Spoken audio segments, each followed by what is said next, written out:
یہ جو عدالتی عمل میں مداخلت کا سلسلہ ہے وہ رک جائے گا۔ اس سلسلے میں بہت سارے لوگ یہ سوال بھی پوچھ رہے تھے کہ یہ سب کو نوٹس ہوا، یعنی جس نے بیان حلفی دیا اس کو بھی نوٹس ہو گیا، جس نے سٹوری بریک کی اس کو بھی نوٹس ہو گیا، جو اس اخبار کا ایڈیٹر ہے اس کو بھی نوٹس ہو گیا، جو اس اخبار کا ایڈیٹر ان چیف ہے یعنی مالک ہے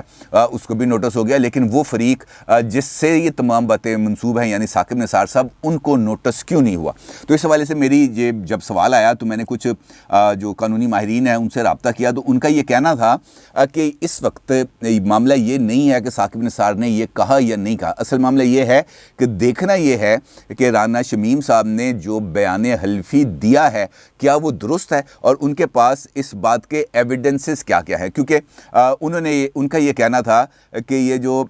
گلگت بلتستان کا ریسٹ ہاؤس ہے یہاں سے فون کیا گیا اسلام آباد میں رجسٹرار آفس، اور پھر وہاں سے متعلقہ جو جج صاحب ہیں اسلام آباد ہائی کورٹ کے ان کے ساتھ رابطہ ہوا، اور پھر جو بات ہوئی اور اس کے نتیجے میں ثاقب نثار صاحب نے تسلی کا سکون کا سانس لیا اور ایک کپ چائے اور پی، تو وہ اس چیزوں کو ویریفائی کرنے کے لیے کچھ نہ کچھ ایویڈنسز بھی ہوں گے، اور یقینی طور پہ اس کال کو ٹریک کرنا کتنا زیادہ مشکل کام نہیں ہوگا، اور یہ بھی ریکارڈ سامنے آ جائے گا۔ تو اس ایویڈنسز کی بیس پر اس بات کا تعین کیا جائے گا، اور اگر رانا شمیم صاحب اس بات کو ثابت کرنے میں اور اپنے بیان حلفی پر کھڑے رہنے میں کامیاب ہو جاتے ہیں تو پھر یقینی طور پر ثاقب نثار صاحب کی بھی عدالت کے اندر پیشی لازمی ہوگی، اور نہ صرف پیشی ہوگی بلکہ ان سے بیان بھی لیا جائے گا اور ان پر جرح بھی کی جائے گی، اور اس کے نتیجے میں جو صورتحال ہے وہ کھل کے سامنے آ سکتی ہے، کیونکہ ایک جھوٹ تو فوری طور پر ان کا بے نقاب ہوا۔ وہ جھوٹ یہ تھا کہ ان کا یہ کہنا تھا کہ رانا شمیم صاحب نے مجھ سے رابطہ کیا اور مجھے یہ کہا کہ میں ان کی مدت ملازمت کے اندر توسیع کر دوں، جبکہ رانا شمیم صاحب کی طرف سے یہ بات سامنے آئی کہ مجھے توسیع دینے کا اختیار تو ثاقب نثار صاحب کے پاس تھا ہی نہیں، یہ اختیار ہے وہ جو ہیں چیف جسٹس آزاد کشمیر، ان کا یہ استحقاق ہے کہ وہ مجھے ایکسٹینشن دے سکیں یا نہ دے سکیں۔ ثاقب نثار صاحب سے نہ کبھی ایکسٹینشن مانگی نہ وہ ان کے پاس دینے کا اختیار تھا، لہٰذا یہ وہ جو چھوٹی چھوٹی کڑیاں ہیں یہ ایک دوسرے کے ساتھ جب جوائنٹ ہوں گی تو ہمارے سامنے پکچر زیادہ کلیئرٹی کے ساتھ سامنے آئے گی، اور اس تصویر کو بالکل صاف ہونا بھی چاہیے، کیونکہ پاکستان کے عوام یعنی مجھے اور آپ کو، ہم دونوں کو اس بات کا حق حاصل ہے کہ ہم حقیقت تک پہنچے، ہم جانیں کہ ہمارے جو لیڈرز ہیں، چاہے وہ نواز شریف صاحب ہیں، چاہے وہ عمران خان صاحب ہیں، چاہے وہ آصف زرداری صاحب ہیں، وہ ہم سے کتنا سچ بولتے ہیں، کتنا جھوٹ بولتے ہیں، اور ان پر لگائے گئے الزامات کی حقیقت کیا ہے، کیا وہ درست ہیں، کیا وہ غلط ہیں، اور اگر وہ الزامات غلط ہیں تو پھر وہ الزام لگانے والوں کے خلاف کارروائی ہونی چاہیے، اور اگر وہ درست ہیں تو یقیناً ان کے خلاف بھی قرار واقعی سزا ملنی چاہیے۔ اب اس صورتحال میں یہ بھی حکومت کے لیے ایک بہت بڑا سیٹ بیک ہے، کیونکہ اگر ہم دیکھیں ایک ویک کی کارروائی تو اس ایک ہفتے کے دوران حکومت کو پے در پے جو پسپائی ہے اس کا سامنا کرنا پڑا، چاہے وہ جوائنٹ سیشن ہو، چاہے وہ پارلیمنٹری پارٹی کا اجلاس ہو، یا اس کے بعد اتحادیوں کے ساتھ ہونے والی بات چیت، اور اس کے نتیجے میں عمران خان صاحب اپنے جو بنیادی ایجنڈا ہے جو ان کے لیے گیم چینجر منصوبہ ہے، یعنی electronic voting machines, overseas Pakistanis کے لیے ووٹنگ رائٹ، اور نیب آرڈیننس کے ترمیمی بل، اس کی منظوری وہ کروا سکیں، اور ابھی تک ان کو اس میں کامیابی نہیں ہو سکی۔ اسی حوالے سے اور یہ تمام صورتحال جو اس وقت پیدا ہوئی ہے رانا شمیم صاحب کی طرف سے بیان حلفی آنے کے بعد، اس ساری صورتحال پر غور کے لیے پرائم منسٹر آفس کے اندر 2 اجلاس ہوئے، آج وہ دونوں بہت امپورٹنٹ ہیں، لیکن اس سے پہلے کل بھی ایک اجلاس ہوا۔ کل جو اجلاس ہوا اس کی سگنیفیکنس یہ ہے کہ اس اجلاس میں اس بات پر غور کیا گیا کہ ہم یہ پارلیمنٹ کا جو جوائنٹ سیشن ہے اس کا سیشن کو کب بلانا ہے، آج بلانا ہے، کل بلانا ہے، پرسوں بلانا ہے، اور عمران خان صاحب کا یہ کہنا تھا کہ کوشش کریں کہ یہ اجلاس 19 سے پہلے ہو جائے، اور بابر اعوان صاحب کی یہ ذمہ داری لگی کہ بابر اعوان صاحب جائیں اسپیکر نیشنل اسمبلی کے ساتھ اور ان سے پوچھیں کہ ہم کب تک یہ جوائنٹ سیشن کو کال کر سکتے ہیں، اور وہ ملے جا کے اسد کیسر صاحب سے بابر اعوان صاحب، اور انہوں نے آ کے پرائم منسٹر کو اس بات میں رپورٹ دی کہ جناب اسپیکر صاحب کہتے ہیں کہ جب آپ کے پاس نمبرز پورے ہوں آپ آ جائیں، اور نمبرز پورے والا معاملہ اس وقت عمران خان صاحب کے لیے بڑا پرابلم ہے، کیونکہ اتحادی بالکل کھل کے سامنے آ چکے ہیں۔ کل مسلم لیگ کاف کی طرف سے جوائنٹ کمیونیکے آیا، ان کی جو 2 روزہ اجلاس تھا مرکزی مجلس عاملہ کا، جس کے اندر واضح طور پر ان کا یہ کہنا ہے کہ اس وقت جو عوام کی مجبوریاں ہیں، جو عوام کی مشکلات ہیں، ہم اس سے خود کو الگ نہیں کر سکتے، اور موجودہ حالات میں حکومت کے ساتھ چلنا مشکل نظر آ رہا ہے، اور ساتھ ساتھ البتہ یہ ضرور ہے کہ وہاں پر اس حوالے سے بات ہوئی کہ اتحاد میں رہنا چاہیے، اتحاد میں نہیں رہنا چاہیے، لیکن تمام تر فیصلوں کا اختیار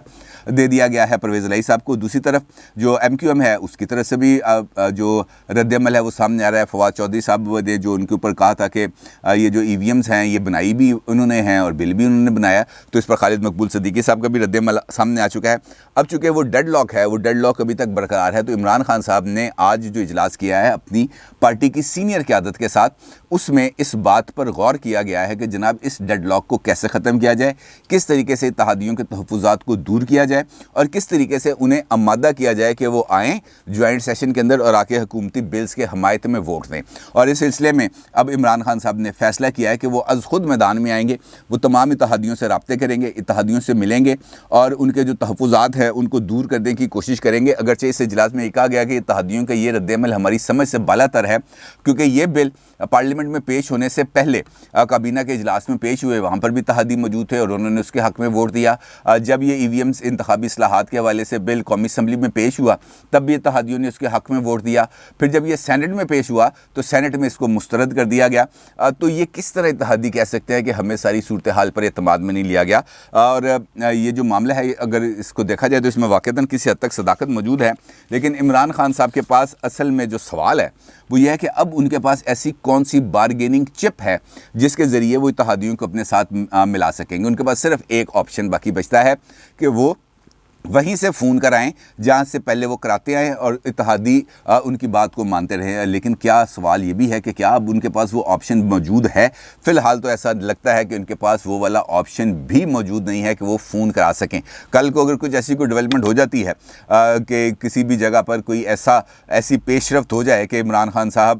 جو نیچے آئے ہوئے ہیں اس وقت بالکل وہ اوپر اٹھ جائیں اور وہاں سے فون کروا دیں جہاں سے فون پہلے اتحادیوں کو جاتے ہیں, تو شاید کسی معاملے پر جو یہ آئس بریکنگ عمل ہے وہ آگے بڑھ سکے. لیکن فوری طور پر موجودہ حالات میں ایسا ہوتا ہوا کسی بھی صورت نظر نہیں آ رہا. اب عمران خان صاحب کے پاس چونکہ اس وقت بارگیننگ پوزیشن وہ نہیں ہے, آفر وہ کچھ کر نہیں سکتے, پیسے صرف وہ دے سکتے ہیں اور اس وقت اتحادیوں کے لیے پیسے اتنا زیادہ میٹر نہیں کرتے کیونکہ انہوں نے جانا ہے حلقوں کے اندر, حلقوں میں جا کے لینے ہیں ووٹ, اور اس کے لیے حکومت سے تھوڑا سا ڈسکنیکٹ ہونا ضروری ہے اور اسی طرف یہ پیش رفت جاری ہے. اب دیکھتے ہی ہیں کہ آگے جا کے کیا صورتحال بنتی ہے. دوسرا اجلاس کیا عمران خان صاحب نے آج کافی عرصے کے بعد کیا, اگرچہ وہ اجلاس وہ تھا ترجمانوں کا, اور ترجمانوں کو بریفنگ دی گئی کہ مہنگائی کے حوالے سے آپ نے پریشان نہیں ہونا, مہنگائی ہم بہت جلدی ختم کر دیں گے بلکہ اس کو جڑ سے اکھاڑ کے پھینک دیں گے. اور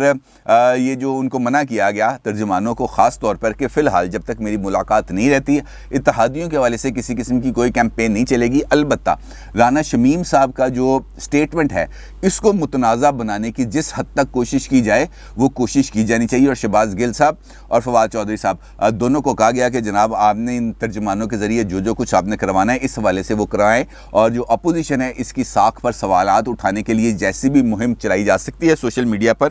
وہ چلنی چاہیے. اور لیکن یہ جو صورتحال ہے اس وقت کے ترجمان بھی اب اس وقت جو رائے عامہ بن چکی ہے, جو مومنٹم بن چکا ہے, اس کو کسی صورت توڑنے میں کامیاب ہو نہیں سکیں گے, کیونکہ اس وقت لوگوں کے سامنے جو ہر روز کی ایک نئی حقیقت سامنے آ رہی ہے اس سے الگ ہو کر کوئی نیا نیریٹو بلڈ کرنا ان کے لیے بڑا مشکل صورتحال ہے. عمران خان صاحب کی حکومت پہلی مرتبہ 3 سال کے عرصے میں اس ایسے لیول پر پہنچ چکی ہے جہاں پر یقینی معنوں میں ان کے لیے سیویئر تھریٹس ڈیولپ ہو چکے ہیں. اب دیکھنا یہ ہے کہ وہ ان تھریٹ سے کس طریقے سے باہر نکلتے ہیں, اتحادیوں کو کون سا لالی پاپ دیتے ہیں, اور یہ جو نیا معاملہ سامنے آیا ہے رانا شمیم صاحب کا, یہ اونٹ کس کروٹ بیٹھتا ہے اور کیا ثاقب نثار صاحب واقعتاً جیل جائیں گے اس کے نتیجے میں. لیکن اس تمام سوالوں کا جواب وقت دے گا اور دیکھتے ہیں کہ ان سوالوں کا کیا جواب ملتا ہے. اپنی رائے کا ضرور اظہار کیجیے گا. آپ کا بہت شکریہ. اللہ حافظ.